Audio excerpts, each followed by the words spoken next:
Hello guys, இப்போ பார்க்க போகிற topic perception and concern behaviour. ஓகேங்களா? ஸோ பர்செப்ஷன் என்னன்னா ஒரு விஷயத்தை வற்புறுத்துறதுன்னு சொல்லலாம். பர்செப்ஷன் தமிழ். ஓகேங்களா? So influencing someone to change their attitude or behaviour. ஒருத்தவங்க வந்து நம்ம இன்ஃப்ளூயன்ஸ் பண்ணுறாங்க. ஓகேங்களா? அதாவது நீங்கள் ஆட்டிடியூட சேஞ்ச் பண்ணீங்க, உங்களோட பிஹேவியர் சேஞ்ச் வற்புறுத்துறாங்களா, அதான் வந்து இந்த பர்செப்ஷன் கன்சர்ன் பிஹேவியர் சொல்கிறாங்க. பார்த்தீங்கன்னா perception use to marketers influence consumers வந்து மார்க்கெட்டர்ஸ் வந்து யூஸ் பண்ணுறாங்க, கன்சூமர் வந்து இன்ஃப்ளூயன்ஸ் பண்ணுறது சொல்கிறாங்க. அது எந்தெந்த வகையில் எப்படி யூஸ் பண்ணுறாங்க சொல்லி பார்க்கலாம் வாங்க. ஸோ ஃபர்ஸ்ட் பார்த்தீங்கன்னா அப்பீல்ஸ் டு எமோஷன்.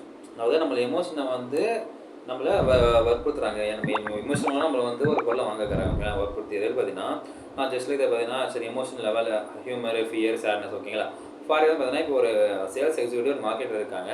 அவங்ககிட்ட நம்ம ஒரு பொருள் வாங்க போகிறோம்னா நம்ம வந்து இந்த பொருள் வாங்க போகிறோம், ஆல்ரெடி அந்த பொருள் வச்சுருக்கோம், இப்போ இந்த பொருள் வாங்க போகிறோம் சொல்லும்போது ஜஸ்ட் லைக் தான் நம்ம சொல்கிற ஒரு பிராண்டியே ப்ராடக்ட் வச்சு அவங்க சிரிச்சுட்டு இந்த பொருளை வச்சுருக்கீங்க, இந்த பொருள் நல்லாயிருக்கு, ஜஸ்ட் லைக் அது மாதிரி வந்து ஹியூமராக வந்து கலாய்க்கிறது வரும். அப்புறம் வந்து ஃபியர், அந்த பொருள் வந்து வெடிச்சிடும், இதுவாகிடும் சொல்ல மாதிரி ஃபியர் பண்ணி அது வேறு பொருள் வாங்க தரும். சேட்னஸ், இது மாதிரி தான் நானும் வச்சுருந்தேன், அப்புறம் இப்போ ஹெச்டிக்கு போட்டேன், காசு வேஸ்ட் ஆச்சு சொல்லிட்டு நம்மளை சேட்னஸாக ஃபீல் பண்ண தரணும்.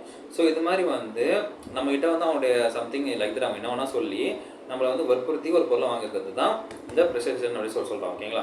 இதை வந்து வெவ்வேறு வகையில் சொல்லலாம். ஓகேங்களா? இப்போ ஃபார் எக்ஸாம்பிள் ஒரு ஃப்ரிட்ஜ் வச்சுருக்காங்கன்னா அந்த ஃப்ரிட்ஜ் வந்து அந்த ஃப்ரிட்ஜ் வச்சுருக்கேன், இப்போ வந்து அதை சரி பண்ண சொல்லும்போது இதுமாதிரி சரி பண்ணி யூஸ் பண்ணிங்கன்னா அப்புறம் வெடிச்சிடும் அப்படி சும்மா சொல்லிவிட்டு அதுக்கப்புறம் வந்து நீங்கள் இதுமாதிரி புது ஃப்ரிட்ஜை வாங்கி எக்ஸ்சேஞ்ச் பண்ணிட்டு வாங்கிங்க, நம்மகிட்ட எக்ஸ்சேஞ்ச் ரேட்லாம் சீப்பாக இருக்குன்னு சொல்லிட்டு நான் அந்த மார்க்கெட்டிங் பண்ணுவாங்களா. இப்போ ஜஸ்ட் லைக் அதுமாதிரி சொல்லி வாங்குறது தான் இந்த அப்பீல்ஸிங் எமோஷன். நம்ம எமோஷன் கூட விளையாடுறது. ஓகேங்களா? அதாவது ஹியூமர், அதாவது நம்மளை கலாய்க்கிற மாதிரி, ஃபியர், நம்மளை பயமுறுத்துற மாதிரி, அப்படிலாம் சேட்னஸ் நம்ம வந்து சோகமாகிற மாதிரி சொல்லி பண்ணுறது. ஓகேங்களா? நெக்ஸ்ட் பார்த்தீங்கன்னா appeals to logic. So logic வந்து பார்த்தீங்கன்னா இவங்க வந்து உண்மையை சொல்லி விற்பாங்க. ஓகே, உண்மையை தான் சொல்லுவாங்க. ஓகேங்களா? So logic to basic customers, இவங்க வந்து ஒரு பேசிக்காக உண்மையை தான் இந்த டைப்பில் வந்து உண்மையை சொல்லுவாங்க. இது வந்து சுப்பீரியர் டு பியர்ஸ், அதாவது கம்பேரிங் அவங்க காம்படிட்டர் நாங்கள் வந்து நல்லா பண்ணுறோம் இந்த விஷயத்தில் அப்படின்னு சொல்லிட்டு நம்மளை அதுமாதிரி சொல்லி வற்புறுத்துவாங்க. ஃபார் எக்ஸாம்பிள் பார்த்தீங்கன்னா இப்போது இந்த எக்ஸாம்பிள் பார்த்தீங்கன்னா கார் வந்துருக்கு. ஓகேங்களா? ஸோ காரில் வந்து இந்த கம்பெனி வந்து ஹைலைட்ஸ் த ஃபியூல் எஃபிஷியன்சி, நாங்கள் வந்து இருக்குது, நாங்கள் தான் ஹையஸ்ட் மைலேஜ் கொடுக்குறோம் அப்படின்னு சொல்லிட்டு அந்த காம்படிட்டரோட கம்பேர் பண்ணுறாங்க. வேறு கார் பிராண்டை கூட வச்சு இந்த காரை வந்து கம்பேர் பண்ணுறாங்க. இந்த காரோட இந்த கார் வந்து மைலேஜ் நல்லா கம்பேர் பண்ணுவாங்க. ஓகேங்களா? ஸோ அப்போ என்ன பண்ணுறது, நம்மளுக்கு ஓகே இது வந்து நல்லா தான் இருக்குது சொல்லுவோம், பை பண்ண ஒரு தாட் வந்துங்களா. ஸோ வந்து நம்மளால் இன்ஃப்ளூயன்ஸ் பண்ணுறாங்க இந்த பொருளை வாங்குறதுக்காக அந்த ஃபியூல் எஃபிஷியன்சி சொல்லிட்டு நம்ம டார்கெட் பண்ணி. ஓகேங்களா? நெக்ஸ்ட் பார்த்தீங்கன்னா அப்பீல்ஸ் டு அத்தாரிட்டி. ஸோ இவங்க என்ன பண்ணுறாங்க பார்த்தீங்கன்னா ரெக்கமெண்டிங் ப்ராடக்ட் பார்த்தீங்கன்னா இப்போ ஃபார் எக்ஸாம்பிள் ஒரு அத்தாரிட்டி கூப்பிட்டு அவங்களே வந்து ரெக்கமெண்ட் பண்ண சொல்கிறது. ஓகேங்களா? ஃபார் எக்ஸாம்பிள் இப்போ ஒரு நம்மளுக்கு வந்து உடம்பு சரியில்லை, நம்ம வந்து இப்போ செக் பண்ணணும் அப்படின்னு சொன்ன பார்த்தீங்கன்னா நம்ம வந்து நார்மலாக போய் பண்ண மாட்டோம். ஓகேங்களா? இன்கேஸ் இந்த டயக்னோசிஸ் சென்டர்லாம் இப்போ இன்கேஸ் ஒரு டாக்டர் டைப் பண்ணிவிட்டு சும்மா ஒரு கேம்ப் மாதிரி வச்சு அவங்களுக்கு வந்து இத்தனை சுகர் பேஷண்ட் இருக்காங்க ஒரு செக் பண்ண சொல்லிட்டு அவங்களுக்கு வந்து டேப்லெட்ஸ் பிசினஸ் எழுதி கொடுத்துட்டாங்கன்னா லோ காஸ்ட்டில் நெக்ஸ்ட் டைம் வந்து நீங்கள் வந்தீங்கன்னா உங்களுக்கு 5% ஆஃபர் அப்படின்னு சொல்லிட்டு அவங்க சொல்லும்போது நான் பார்த்தீங்கன்னா நாங்கள் ஆல்ரெடி சேல்ஸ் இங்கிலீஷ் அதனால வந்து ஒரு அத்தாரிட்டி கூட வந்து நம்ம உட்கார வச்சு சொல்கிறாங்க. இல்லை ஸோ இதில் ஒரு எக்ஸாம்பிள் கொடுத்துருக்காங்க பாருங்கள்.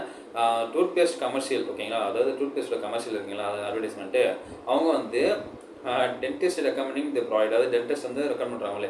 ஸோ நான் வந்து டாக்டர் இந்த ப்ராடக்ட் யூஸ் பண்ணி நல்லாயிருக்கு, இது வந்து கிளினிக்கெலாம் நல்லா நிறுவனம் இருக்குது அப்படின்னு சொல்லுவாங்க இல்லைங்களா. ஸோ ஜஸ்ட் லைக் தட் அந்த மாதிரி ப்ராடக்ட் வந்து அவங்க அத்தாரிட்டி, அதாவது அந்த பொருளுக்கு சம்மந்தமானவங்க, அந்த பொருள் டாக்டர்ஸ் அந்த ஃபீல்டில் இருக்கவங்க கூப்பிட்டு அட்வர்டைஸ்மெண்ட் கூப்பிட்டு வராங்க இல்லைங்களா.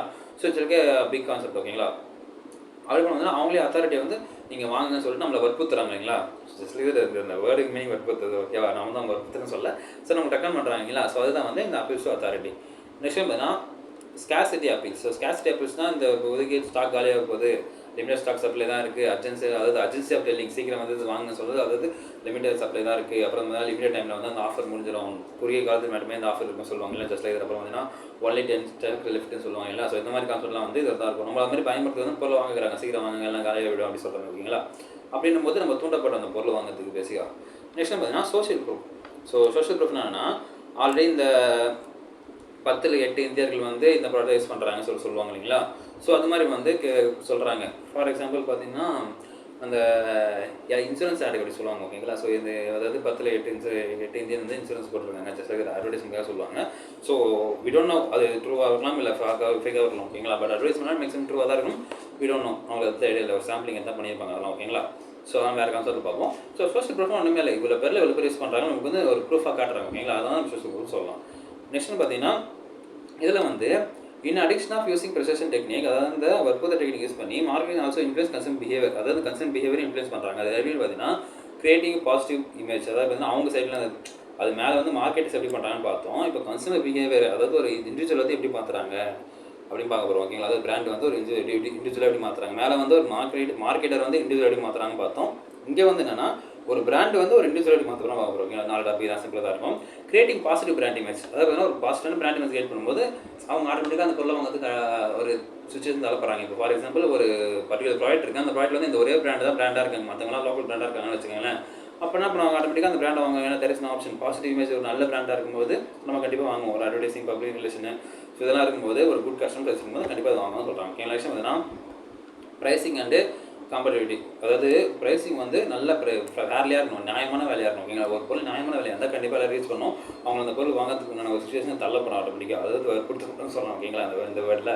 ஸோ வந்து அந்த தள்ளப்படுங்களா. ஸோ அதையும் இங்கே வந்து ப்ரைஸிங் ப்ராடக்ட் காம்படிட்டிவ் சொல்கிறாங்க. விஷயம் எதுனா making products easily accessible. For example பார்த்தீங்கன்னா இப்போ ஒரு ப்ராடக்ட் நான் வாங்கினேன்னா அது ஈஸி டு ஃபைண்ட், யார்ட்டு பை, நான் ஈஸியாக பார்த்துட்டு வாங்குற மாதிரி இருக்கணும். அது வந்து ரீட்டைலுக்கு ஆஃப்லைன்லாம் அவைலபிளாக இருக்கணும், ஆன்லைனில் அவைலபிளாக இருக்கணும். ஏன்னா நான் இன்றைக்கி நினச்சாலும் வாங்குற மாதிரி இருக்கணும்.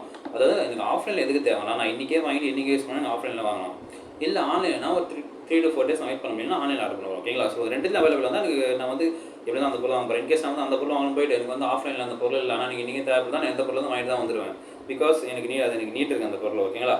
ஸோ பண்ணும்போது ரெண்டுலேயுமே அந்த ப்ராடக்ட் அவைலபிளாக இருக்கும்போது நான் அதே பொருள் வாங்கிடுவேன் இல்லைங்களா. ஸோ அது வந்து மார்க்கெட் வந்து ஈஸி ஆக்சஸபிள் இருக்கும். அப்படி இருக்கும்போது நம்ம இந்த இப்போ மார்க்கெட் ப்ரெசர்வில் இருக்கும்போது நம்ம உள்ளே இருக்கும் ப்ரெசர்ஷன் டெக்னிக்கில் நம்ம வந்து அந்த பொருள் வாங்க சொல்கிறாங்க, இன்க்ரீஸர் பொருள் வாங்க சொல்கிறாங்க. ப்ரொவைடிங் எக்ஸலண்ட் கஸ்டமர் சர்வீஸ் ஓகேங்களா. ஸோ ஒரு எக்ஸலண்ட்டான கஸ்டமர் சர்வீஸ் இருக்கும் பட்சத்தில் ஒரு போஸ்ட் பர்ச்சேஸ் தான் அந்த கஸ்டமர் சர்வீஸ்லாம் வரும் ஓகேங்களா. ஸோ அப்படின்போது இந்த ஒரு எஃபெக்டிவான கஸ்டமர் சர்வீஸ் இருக்கும்போது கன்சூமர்ஸ் வந்து மோர் லைக்லி ரீபர்ச்சேஸ், அந்த பொருள் வந்து இன்னொரு ரீபர்ச்சேஸ் பண்ணுவாங்க, ரீபர்ச்சேஸ் பண்ண ஆசைப்படுவாங்க ஓகேங்களா. இப்போ ஃபார் எக்ஸாம்பிள் பிராண்டே பொருள் தான் யூஸ் பண்ணிட்டு இருக்கேன்னா அந்த பொருள் சூப்பராக இருக்குது, நல்லா இருக்குது, கஸ்டமர் சர்வீஸ் நல்லா குட்டாக இருக்குன்னா இன்கேஸ் வந்து நான் நெக்ஸ்ட் இன்னொரு இந்த பொருள் போயிடுச்சு இன்னொரு பொருள் வாங்க போகிறனாலும் அதே சேம் பிராண்டில் சேர்ந்து தான் வாங்குவோம் ஓகேங்களா. ஏன்னா பிகாஸ் நல்லா இருக்குது, அதனால் இன்கேஸ் என்ன ரெக்கமெண்ட் பண்ணால் அதை ரெக்கமெண்ட் பண்ணுவாங்களா. ஸோ இதெல்லாம் வந்து இந்த ப்ரிசிஷன் டெக்னிக் சொல்லலாம் ஓகேங்களா. அதாவது பிராண்டுக்கும் கன்சூமருக்கும் இடையில இருக்குது ஓகேங்களா. ஸோ இதுதாங்க இந்த வீடியோ உங்களுக்கு பிடிச்சிருக்கும்னு நினைக்கிறேன். நம்ம அடுத்த வீடியோ மீட் பண்ணோம். அதுவே உங்களுடைய உங்கள் பாலா.